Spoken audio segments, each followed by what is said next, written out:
दोस्तों, सबसे पहले सब्सक्राइब करें, नोटिफिकेशन बेल दबाएं और सबसे पहले वाली ऑप्शन ऑल करें, जिससे हमारी आने वाली नई वीडियो की नोटिफिकेशन आपको फ़ौरन मिल जाएगी। जय श्री राम भक्तों। दोस्तों, हमारी कहानियों को मन लगा के सुने, इन्हें शेयर अधिक करें और इन्हें लाइक जरूर करें।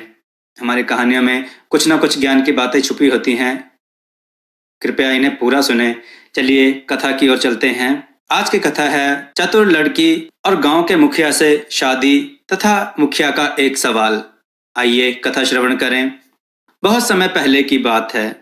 एक बार एक बूढ़ा गांव के मुखिया के पास आया और बोला, मेहरबानी करके मेरी सहायता कीजिए मुखिया जी।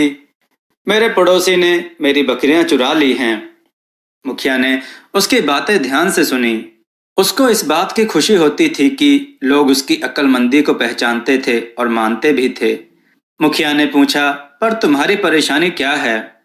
बूढ़ा बोला, मेरी परेशानी यह है मुखिया जी कि मेरे पड़ोसी ने मेरी बकरियां चुरा ली हैं। मैं एक गरीब आदमी हूँ और इतना गरीब हूँ कि मैं उसके बदले में और बकरियां नहीं खरीद सकता। मुखिया ने पड़ोसी से पूछा, और तुमको इस बारे में क्या कहना है? पड़ोसी ने जवाब दिया, मुझे नहीं मालूम कि यह आदमी क्या कह रहा है। मेरे पास बहुत सारी बकरियां हैं, पर उनमें से कोई भी बकरी इसकी नहीं है। इस बात का फैसला करना आसान नहीं था। मुखिया को अपनी अकल इस्तेमाल करनी थी। मुखिया को ऐसे मामले सुलझाने में बहुत अच्छा लगता था। मुखिया ने घोषणा की, मैं तुम लोगों का इम्तिहान लेता हूँ। जो भी वह इम्तिहान पास कर लेगा वही बकरियों का मालिक होगा। जब तक तुम इस सवाल का जवाब दो तब तक तुम लोग अपने अपने घर जा सकते हो। मैं जानना चाहता हूँ कि इस दुनिया में सबसे ज्यादा तेज चीज क्या है। जब तक तुम लोग इस सवाल का जवाब ना ढूंढ लो यहाँ वापस मत आना। दोनों लोग सिर हिलाते हुए अपने अपने घर चले गए। अब इस बात का जवाब कौन दे सकता था? इस बूढ़े के एक बेटी थी जिसका नाम था रूपा। वह जितनी सुंदर थी उतनी ही अक्लमंद भी थी। बूढ़ा जब घर वापस आया तो मुखिया का सवाल उसने अपनी बेटी से पूछा। तुरंत ही उसने अपने पिता के कान में फुसफुसाया, जो उस मुखिया को खुश कर देता। अगली सुबह ही वह बूढ़ा मुखिया के घर की तरफ रवाना हुआ। मुखिया ने जब बूढ़े को देखा तो वह आश्चर्य में पड़ गया और बोला, अरे क्या तुमको मेरे सवाल का जवाब मिल गया? बूढ़ा बोला, जी मुखिया जी, यह कोई ज्यादा मुश्किल सवाल नहीं था। मुखिया ने फिर पूछा, तो बताओ कि फिर दुनिया में सबसे ज्यादा तेज तो बताओ कि फिर दुनिया में सबसे ज्यादा तेज चीज क्या है? बूढ़ा बोला, समय। वह हमारे पास कभी काफी नहीं होता। यह हमेशा ही बहुत जल्दी चला जाता है, हमारी पकड़ में नहीं आता। जो हम करना चाहते हैं उसके लिए हमारे पास कभी भी समय काफी नहीं होता। बूढ़े के इस जवाब से तो मुखिया भौचक्का रह गया, क्योंकि उसको तो अपने आप पर यकीन नहीं था कि वह खुद भी इस सवाल का जवाब दे सकता था। उसने बूढ़े से पूछा, इस सवाल के जवाब में तुमको किसने सहायता की? किसने बताया यह तुमको?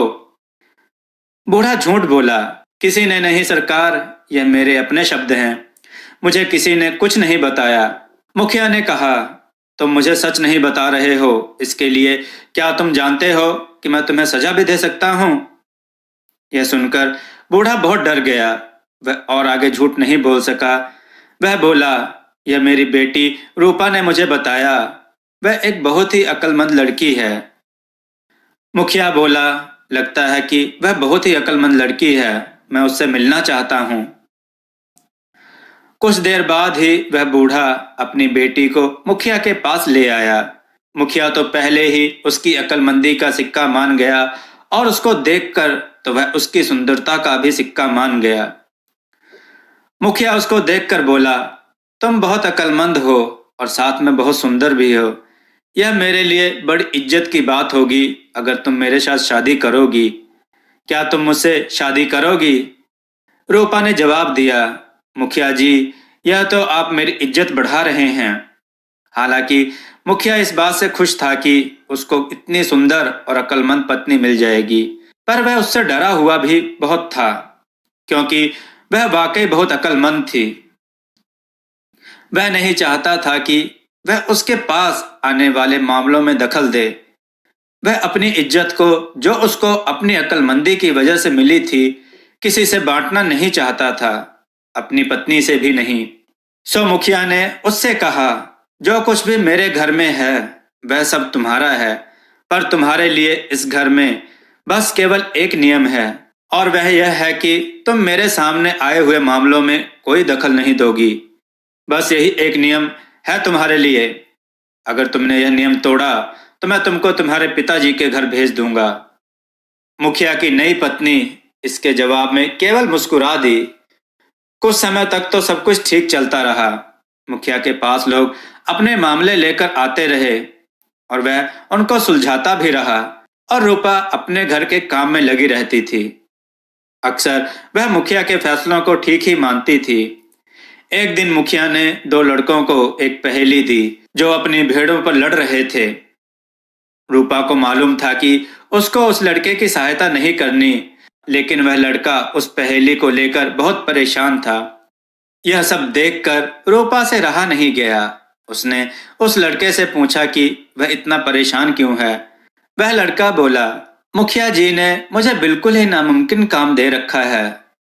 उन्होंने हमें एक एक अंडा दिया है और कहा है कि जो कोई इस अंडे के बच्चे को मुझे सुबह तक लाकर दिखाएगा, भेड़ें उसी की होंगी। रूपा जानती थी कि उसको उस लड़के की सहायता नहीं करनी चाहिए, पर इसका हल बहुत ही साफ था और वह लड़का उस काम को लेकर वाकई बहुत परेशान था। सो वह उसको उसके काम का हल बताए बिना ना रह सकी। उसने लड़के से कहा, मुखिया के पास थोड़ा सा चावल लेकर जाओ और उससे कहो कि वह इस चावल को आज ही बो दे, ताकि तुम कल सुबह उस अंडे में से निकलने वाले बच्चे को वह मुलायम चावल खिला सको। उसको भी पता चल जाएगा कि एक दिन में चावल उगाना उतना ही नामुमकिन है जितना आज के अंडे में से सुबह चूजे का निकलना। लड़का यह सुनकर बहुत खुश हुआ। वह तुरंत ही मुखिया के पास चावल लेकर भागा गया और जो शब्द रूपा ने उससे कहे थे उसने वही शब्द जाकर मुखिया से कह दिए। पर मुखिया यह सुनकर खुश नहीं हुआ, वह बहुत गुस्सा हुआ। उसने गुस्से से पूछा, किसने कहा तुमसे यह सब? किसने दिए तुम्हें चावल? तुम्हारे जितने बड़े बच्चे के लिए यह शब्द बहुत ज्यादा अक्लमंदी के हैं। लड़का डर के मारे सच बोलने में घबरा रहा था, इसलिए वह बोला, ये मेरे ही शब्द हैं, ये मेरे ही विचार हैं, किसी और ने इसमें मेरी कोई सहायता नहीं की है। मुखिया ने उसको डराया, देख लो, अगर तुम सच नहीं बोल रहे हो तो मैं तुमको सजा दूंगा। इस पर वह लड़का चिल्ला पड़ा। मुखिया जी, वह आपकी पत्नी रूपा थी। उन्होंने सोचा कि आप अक्लमंदी की कदर करोगे। इस पर मुखिया रूपा पर बहुत गुस्सा हुआ, क्योंकि उसने उसको एक ही नियम तो मानने को कहा था और वही उसने तोड़ दिया। उसने रूपा को अपने सामने बुलाया और उसे बहुत डांटा। उसने कहा, क्या तुमको मालूम नहीं है कि जो कुछ मेरा है वह तुम्हारा है? मैंने तुमको केवल एक ही नियम मानने के लिए कहा था और वह भी तुमसे माना नहीं गया। जाओ, अब तुम अपने पिता के घर चली जाओ। पर यह सब सुनकर भी रूपा घबराई नहीं। वह शांति से बोली, ठीक है, पर जाने से पहले मैं आपके लिए एक आखिरी खाना बनाना चाहती हूँ। फिर जो कुछ मेरा है मैं उसको अपने साथ लेकर अपने पिता के घर चली जाऊंगी। मुखिया ने गुस्से में ही जवाब दिया, ठीक है, ठीक है, जो तुम्हें बनाना हो बनाओ, जो तुम्हें करना हो करो, पर देखना यहाँ रात को नहीं ठहरना। रूपा ने उस शाम मुखिया का प्रिय खाना बनाया और उसे काफी मदिरा भी पिलाई। खाना खत्म होने से पहले ही मुखिया नशे में धुत हो चुका था और थोड़ी ही देर में वह सो गया। फिर रूपा ने जैसा सोचा था वैसा ही किया। उसने परिवार की सहायता से मुखिया को अपने पिता के घर ले गई। उन्होंने मुखिया को एक आरामदेह बिस्तर पर सुला दिया, जहां मुखिया सारी रात आराम से सोता रहा। पर सुबह होते ही मुखिया जगा तो उसकी कड़कती हुई आवाज सारे घर में गूंज गई, मैं कहाँ हूँ और मैं यहाँ क्या कर रहा हूँ? रूपा तुरंत ही कमरे में आई और मुस्कुराते हुए बोली, आप मेरे पिता के घर में हैं। याद है आपने कहा था कि मुझे रात आपके घर में नहीं बितानी थी, सो मैं अपने पिता के घर में आई हूँ। और दूसरे, आपने कहा था कि जो कुछ मेरा है मैं उसे ले जा सकती हूँ। इसलिए मैं आपको अपने साथ ले आई हूँ। केवल उस घर में आप ही मेरे थे और आप ही मेरे सबसे प्रिय हैं, इसलिए आपको मैं अपने साथ ले आई। मुखिया यह सुनकर ना चाहते हुए भी मुस्कुरा दिया और बोला, यकीनन तुम बहुत ही होशियार लड़की हो। चलो मेरे साथ घर वापस चलो। कोई बेवकूफ ही होगा जो ऐसी अक्लमंद लड़की को अपने घर से निकालेगा। अक्लमंद पत्नी ने मुखिया के कान में फुसफुसाया, और तुम भी कोई बेवकूफ नहीं हो। इतना सुनकर मुखिया और उसके परिवार वाले खिलखिलाकर हंस दिए। दोस्तों, आपको यह कथा कैसी लगी? अपने विचार और सुझाव कमेंट में जरूर दें। हमारी कथाओं को लाइक करें, हमारे चैनल को सब्सक्राइब करना ना भूलें। हमारी कथाओं को शेयर जरूर करें जिससे लोगों को अच्छा ज्ञान प्राप्त हो। जय श्री राम भक्तों।